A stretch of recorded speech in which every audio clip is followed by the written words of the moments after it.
নেতৃবৃন্দকে ধন্যবাদ, কৃতজ্ঞতা জানাই। আপনারা এসেছেন এখানে আমাদের এয়ারপোর্টে আসার জন্য, আমরা কৃতজ্ঞতা জানাই, ধন্যবাদ জানাই।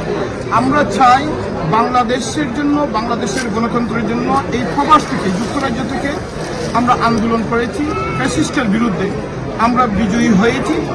আমরা দেশের প্রবাসী থেকে যেভাবে আন্দোলন করছি, এখন দেশে বিদেশে বাংলাদেশে আমরা জাতীয়তাবাদী দল দেশনায়ক তারেক রহমানের নেতৃত্বে আমরা কাজ করেছি, অতীতে ভবিষ্যতে করব, এই কমিটমেন্ট আমাদের।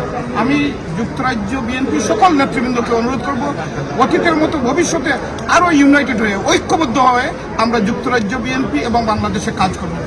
উনি দেশে যাওয়ার ব্যাপারে কি আপনার কাছে কোনো তথ্য? দেশ থেকে আসলাম, চেয়ারম্যান সাহেব তো এখানে আসেন, আপনার সময় মতো সব জেনে যাবেন ইনশাআল্লাহ।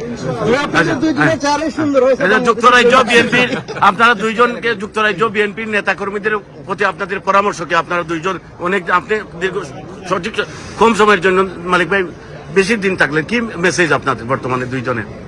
প্রথমে একটা মেসেজ হচ্ছে যে আমাদের নেত্রী অসুস্থ, ওনার জন্য আপনারা দোয়া করবেন যাতে উনি সুস্থ অবস্থায় বাংলাদেশের মানুষের মাঝখানে সুখীভাবে খুশিভাবে যেন বাস করে থাকেন।